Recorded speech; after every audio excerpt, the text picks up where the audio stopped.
Hello ఎవరన్. So ముందుగా అందరికీ happy new year. So ఈ ఇయర్ 2025లో ఖచ్చితంగా మీరు ఒక ప్రభుత్వ ఉద్యోగంలో ఉండాలని మనస్ఫూర్తిగా కోరుకుంటున్నాను. సో ముఖ్యంగా ఎస్ఎస్సి జీడీ ఆస్పిరెంట్స్ మీరు ఈ సంవత్సరం ఎండింగ్ కల్లా ఖచ్చితంగా ట్రైనింగ్ సెంటర్లో ఉండాలి. సో ఉండాలని మన ఛానల్ తరపున అయితే మనస్ఫూర్తిగా కోరుకుంటున్నాను. సో ఈరోజు ఏంటంటే కొంతమంది అడిగిన డౌట్స్ ఏంటంటే, సో ఇది మనకి అప్లికేషన్ గురించి చాలామంది నాకైతే మెసేజ్ చేయడం జరిగింది. సో అన్న మేము ఈ మిస్టేక్ చేసినాము, ఆ మిస్టేక్ చేసినాము, మా అప్లికేషన్ ఏమైనా రిజెక్ట్ అవుతుందా, యాక్సెప్ట్ అవుతుందా అని చెప్పేసి చాలామంది అడగడం జరిగింది. సో ఈ రోజు అయితే నేను దాని గురించి చెప్పడం జరుగుతుంది. ఓకేనా. So first point. Second point ఏంటంటే, మనము స్టార్టింగ్ నుంచి ఎస్ఎస్సి జీడీ కానిస్టేబుల్కి ఎవరైతే ప్రిపేర్ అవుతున్నారో, సో గత మనము 2-3 నోటిఫికేషన్ నుంచి అయితే మనము గైడెన్స్ ఇచ్చుకుంటూ వస్తున్నాము. సో చాలా మందికి కూడా జాబ్స్ రావడం జరిగింది. సో కాబట్టి ఈ నోటిఫికేషన్ వాళ్ళు కూడా స్టార్టింగ్ నుంచి ఏ విధంగా వెళ్ళాలి, ఓకేనా. సో ఒక్కొక్క స్టెప్, అంటే ఇప్పుడు మనం వేసే స్టెప్ ఎక్కడెక్కడ మీరు చేసే మిస్టేక్స్ అన్ని మన ఛానల్లో ముందుగానే చెప్పడం జరుగుతుంది. సో ఆ స్టెప్స్ని అయితే మనము కొద్దిగా రెక్టిఫై చేసుకుంటే ఖచ్చితంగా మనం సక్సెస్ సాధించగలం. సో ఎక్కడెక్కడ మీరు మిస్టేక్ చేస్తారు, సో ఏ మిస్టేక్ చేయొద్దు అని చెప్పేసి నేను ఖచ్చితంగా గైడెన్స్గా ఉంటాను. సో ఇంకెవరైనా ఫాలో అయ్యేవారంటే ఖచ్చితంగా కండి. సో మీ ఫ్రెండ్స్కి అయితే చెప్పండి, షేర్ చేయండి, సో లైక్ చేయండి. సో ఈరోజు వీడియోలోకి వెళ్తే ఏంటంటే, మనకి ఫామ్ రిజెక్షన్ గురించి అయితే కొంతమంది అడిగారు.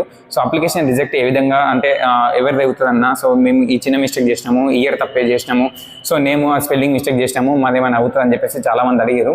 సో ఒక్కసారి ఏంటంటే,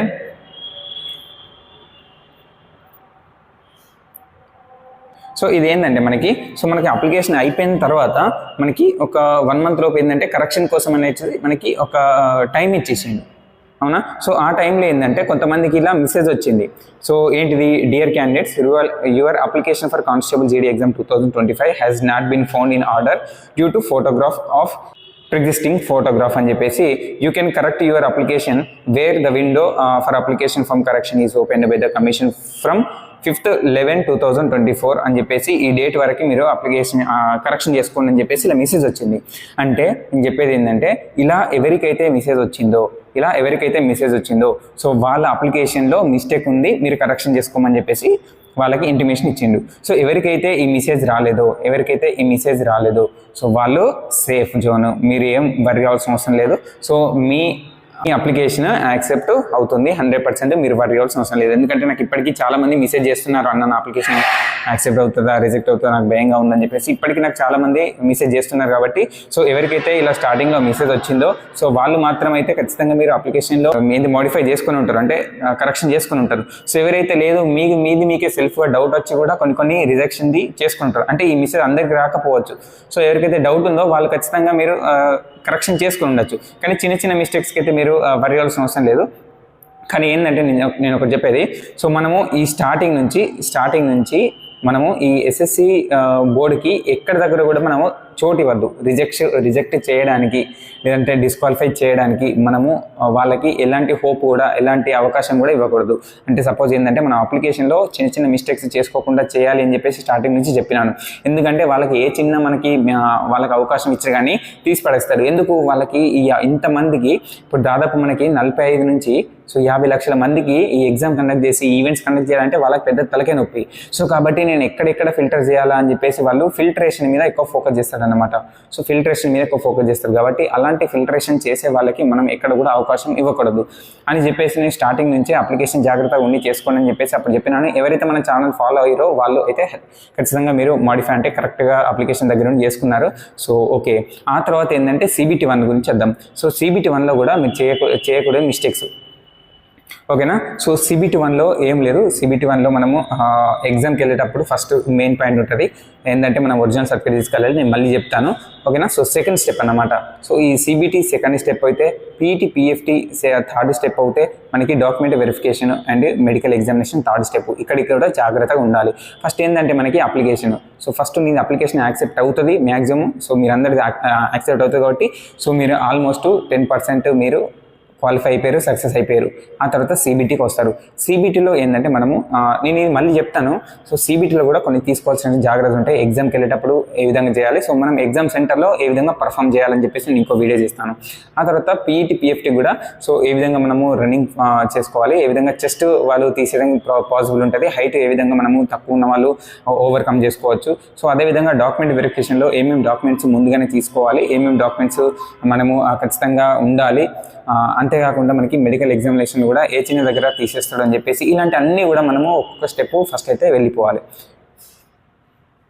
అంటే మనము ఒక్కొక్క అడుగు మనం వేసే ఒక్కొక్క అడుగు అప్లికేషన్ మనకి ప్రాసెస్ నుంచి అప్లికేషన్ ప్రాసెస్ నీది యాక్సెప్ట్ అయిందా, ఒక మెట్టు ఎక్కినవు, ఆ తర్వాత CBT 1 క్లియర్ చేయాలి, సెకండ్ మెట్టు, థర్డ్ మెట్టు, ఫోర్త్ మెట్టు, ఇలా ఒక్కొక్క మెట్టు మనం జాగ్రత్తగా ఎక్కాలి. ఎక్కడ కొంచెం మిస్టేక్ చేసినా కానీ కింద పడిపోతాము. సో కాబట్టి నేను ఖచ్చితంగా మీకు గైడెన్స్గా ఉంటాను. సో ఎక్కడెక్కడ మీరు చేసే మిస్టేక్స్ అని నేను ముందుగానే చెప్పి మిమ్మల్ని రెక్టిఫై చేసేసి నేనైతే ముందుకు తీసుకెళ్తాను. సో అంతేకాకుండా ఇప్పుడు ఎవరైతే ఎగ్జామ్కి ప్రిపేర్ అవుతున్నారో వాళ్ళకి ఎగ్జామ్స్ ఎప్పటి నుంచి ఉన్నాయి, మనకి ఫిబ్రవరిలో ఉన్నాయి. సో ఫిబ్రవరి మనకి 4th నుంచి ఎగ్జామ్స్ ఉన్నాయి కాబట్టి సో ఇంకా మనకి దగ్గర ఒక 30 days ఉంది కాబట్టి ఈ 30 daysలో మీకు మంచి అంటే ఏ విధంగా ఈ 30 daysలో చేసుకోవాలి ప్రిపరేషన్ అని చెప్పేసి ఒక వీడియో చేస్తాను ఖచ్చితంగా. సో అంతేకాకుండా ఏంటంటే మనకి సిటీ ఇంటిమేషన్ ఎప్పుడు వస్తుందని చెప్పేసి కూడా కొంతమంది అడిగారు. సో ఇది కూడా మనకి ఇంకా 30 days ఉంది కాబట్టి ఇంకా 15 days లోపు అయితే ఖచ్చితంగా ఇవ్వాలి. 15 days లోపు అయితే ఖచ్చితంగా మనకి క్యాండిడేట్స్ డీటెయిల్స్ ఇస్తాడు. ఎగ్జామ్ సెంటర్ అని చెప్పేసి సిటీ అండ్ ఎగ్జామ్ డేట్ కూడా మనకి ఇవ్వడం జరుగుతుంది. ఓకేనా. సో అవి వచ్చే ప్రాసెస్ ఖచ్చితంగా వాళ్ళు చేస్తూనే ఉంటారు కాబట్టి మనం చేసే ప్రయత్నం ఏంటంటే సో ఎగ్జామ్కి మంచిగా బెస్ట్గా ప్రిపేర్ అయ్యి మనం 100% మనం బెస్ట్ ఇవ్వాలి. ఓకేనా. సో మీరు ఇచ్చే ఈ 100% బెస్ట్లో సో నా వంతు అయితే ఖచ్చితంగా ఉంటుంది. సో మీరు పొందే ఈ సక్సెస్లో నా వంతు అయితే 100% ఖచ్చితంగా ఉంటుంది. ఎందుకంటే ఒకసారి లాస్ట్ టైము మన ఛానల్లో రిజల్ట్ వచ్చింది అని చెప్పేసి ఒక వీడియో చేసాం కదా. సో ఆ కింద ఒకసారి కమెంట్ చూడండి. నాకు BSF వచ్చింది, CRPF వచ్చింది, CSF వచ్చింది, ITBF వచ్చింది, SNF వచ్చింది అని చెప్పేసి ఎంతమంది కమెంట్ చేశారు. సో మీ మోటివేషన్ వల్లే నాకు వచ్చిందని చెప్పేసి చాలామంది కమెంట్ చేశారు. సో నాకు మీరు తెలిపిన ఆ కమెంట్ అంటే జాబ్ వచ్చిన తర్వాత మీరు చెప్పిన ఆ కమెంటే నాకు చాలా తృప్తినిస్తుంది. సో కాబట్టి ఈ నోటిఫికేషన్లో కూడా మీరు ముందుకెళ్ళి సక్సెస్ సాధించాలని కోరుకుంటున్నాను. సో కాబట్టి ఈ ఇయర్లో ఖచ్చితంగా మీరు జాబ్లో ఉంటారు. సో మనకి ఈ ఇయర్ డిసెంబర్ కల్లా మీరు ట్రైనింగ్లో ఉంటారు, ట్రైనింగ్కి వెళ్తారు మ్యాక్సిమం. సో ఈ ఇయర్ డిసెంబర్ లేదా జనవరి కల్లా. సో కాబట్టి ఈ 1 year మొత్తం మీకు ఈజీగా గడిచిపోతుంది, ప్రాసెస్లో పడిపోతారు. సో ఎందుకంటే ఒకసారి CBT ఎగ్జామ్ స్టార్ట్ అయిపోయిందంటే మళ్ళీ 45 daysకి 2 monthsకి మనకి ఈవెంట్స్, డాక్యుమెంట్ వెరిఫికేషన్ అని చెప్పేసి మనకి తెలియకుండానే ప్రాసెస్ మొత్తం అయిపోతుంది. కాబట్టి మనకి తెలియకుండానే ఇయర్ అనేటువంటిది గడిచిపోతుంది. సో దయచేసి వేస్ట్ అయితే చేయకండి. సో ఈ 30 days అయితే ఖచ్చితంగా మంచిగా ప్రిపేర్ కాండి. ఎందుకంటే ఒకవేళ ఈ 30 days అయిపోయిన తర్వాత ఏంటంటే నువ్వు రన్నింగ్ మీద ఉంటుంది కాబట్టి నువ్వు రన్నింగ్ చేసిన తర్వాత ఎంత ఎంజాయ్ అయినా చేసుకో, అది పక్కన పెట్టు. కానీ ఈ స్టడీ ఎగ్జామ్కి మాత్రం అయితే ఫస్ట్ నువ్వు ఎగ్జామ్ క్లియర్ చేసినావు అనుకో, సో ఈవెంట్స్ నువ్వు ఆ డే మొత్తం అంటే ఆ డేస్ మొత్తం నువ్వు ఎంజాయ్ చేసుకుంటూ ముందుకు వెళ్ళిపోతావు.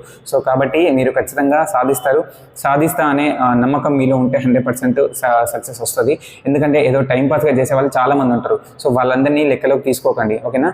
సో మీరు కొంచెం ప్రిపేర్ అవుతున్నారు అంటే సో వాళ్ళకంటే మీరు ఒక స్టెప్ ముందున్నమాట. సో ఖచ్చితంగా మీరు సక్సెస్ సాధిస్తారు. ఓకేనా. సో మీ మీద మీరు నమ్మకం పెట్టుకోండి, 100% విజయం సాధిస్తారు. ఎవరైతే మాక్ టెస్ట్ రాసుకుంటూ ఎవరైతే కాన్సన్ట్రేట్గా మీరు రూమ్లో ఉండి కానీ లైబ్రరీలో ఉండి కానీ సిటీకి వెళ్ళి కానీ ప్రిపేర్ అవుతున్నారో సో మీరేంటంటే అందరిలా కాకుండా మీరు డిఫరెంట్గా ఆలోచించి మీరు ప్రిపేర్ అవుతున్నారు కాబట్టి మీకు 100% జాబ్ వచ్చేది వరకు మీకే కదా. సో ఎవడైతే చదువుతున్నాడో, ఎవడైతే ఎంజాయ్ చేస్తున్నాడో, సో వీళ్ళని కంపేర్ చేసుకుంటే ఎంజాయ్ చేసుకుంటూ చదివేవానికి అంటే ఎంజాయ్ చేసే వాడికైతే జాబ్ రాదు. సో ఎవడైతే ప్రిపేర్ అవుతుందో వాడికి జాబ్ వస్తుంది. ఓకేనా. సో కాబట్టి సో ఉన్న టైంలో కరెక్ట్ ప్రిపేర్ అవ్వండి. సో నెక్స్ట్ నేను ఈ 30 రోజుల్లో కూడా ఒక మంచి అంటే ఏ విధంగా చేసుకోవాలని చెప్పేసి ఒక వీడియో కూడా చేస్తాను. అండ్ మన క్లాసెస్ కూడా వేసుకుందాము. ఈ లాస్ట్ మూమెంట్ ఇవి చాలా మీకు యూజ్ అవుతాయి. ఓకేనా. సో ఇంకేమైనా డౌట్స్ ఉంటే కింద కమెంట్ చేయండి. ఎవరు కూడా అప్లికేషన్ గురించి వరీ అవ్వకండి. సో అప్లికేషన్ అందరిది యాక్సెప్ట్ అవుతుంది. సో అందరూ మీరు ఖచ్చితంగా ఈ సంవత్సరం జాబ్లో ఉంటారు. సో ఉండాలని మనస్ఫూర్తిగా కోరుకుంటున్నాను. Thanks for watching. Have a nice day.